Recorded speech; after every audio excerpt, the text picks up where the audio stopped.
In this video, I will analyze the most heartbreaking moment in Blue, the scene where Blue the dolphin discovers her mother trapped in radioactive vines. By examining the framing, shot composition, lighting, and editing, I will explain how these choices collectively construct the underwater atmosphere of sorrow. The scene begins with a top-down wide shot, placing Blue among vast expanses of radioactive vines. The broad yet oppressive negative space emphasizes her isolation in the contaminated waters. Leading lines are also used, the areas not covered by vines from visual pathways that guide the viewer's gaze as Blue swims in from the lower left corner, passes through scattered corpses, and finally reaches her mother trapped in the vine cage at the upper right. These lines serve both as visual guidance and narrative cues, allowing the audience to quickly grasp the devastation of the waters and build a sense of gradually moving toward the core of the disaster. As Blue nears her mother, the shot switches to an over-the-shoulder perspective, entering Blue's point of view and letting the audience experience the instant of seeing her mother through her emotions. The camera then quickly cuts back to a mid-shot, making Blue's rush toward her mother the visual focus.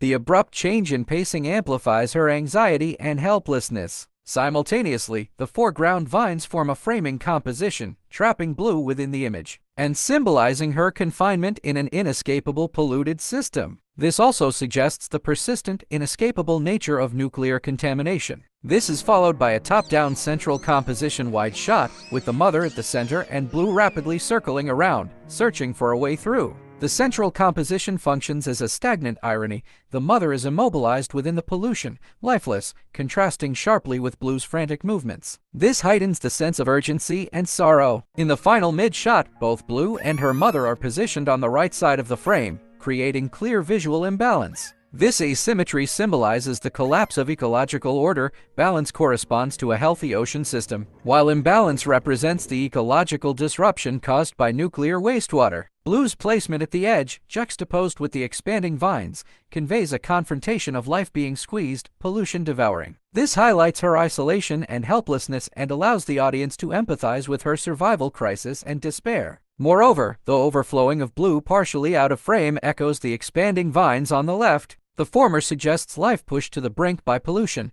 while the latter emphasizes the uncontrolled spread of contamination. Together, they imply that the effects of nuclear pollution extend beyond the frame and into the real world. This tension between the internal and external frame makes the scene both the emotional climax and thematic high point of the film. The lighting is designed with cool, low-saturation underwater soft light, simulating the scattering effect of natural sunlight through water. Considering the characteristics of a nuclear-contaminated environment, brightness is deliberately reduced to create a quiet and oppressive atmosphere. This gives Blue and the marine corpses a hazy, subdued texture. Low-brightness fluorescent green from the vines is used as an intrusive element, breaking the visual balance and disrupting the underwater calm. Notably, this shot uses the visual metaphor of bright for life, dark for pollution. Blue on the right is illuminated by underwater scattered light, becoming the focal point in the darkened sea, highlighting the fragility of the survivor and suggesting that healthy life is extremely scarce in a polluted environment. The vines and contaminated areas on the left are shown in low brightness dark green,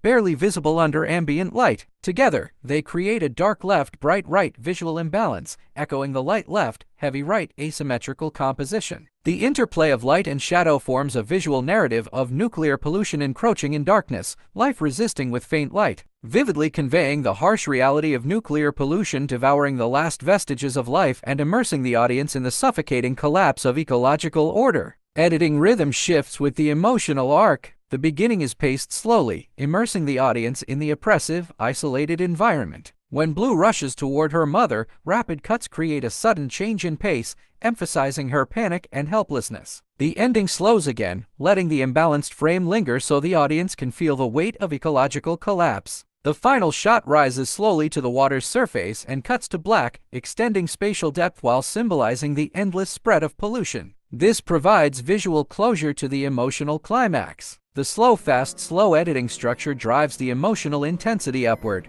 allowing the audience to fully experience the helplessness and despair of life under nuclear contamination. Through these aesthetic and technical choices, the scene becomes the emotional climax of the film and a visual metaphor for the approaching collapse of the ecosystem. In short, constructing this scene allows Blue's sorrow to transcend fiction and point to the real threats faced by the ocean. Every decision from composition to editing calls on the audience to confront the persistent and tangible damage of nuclear pollution to marine life.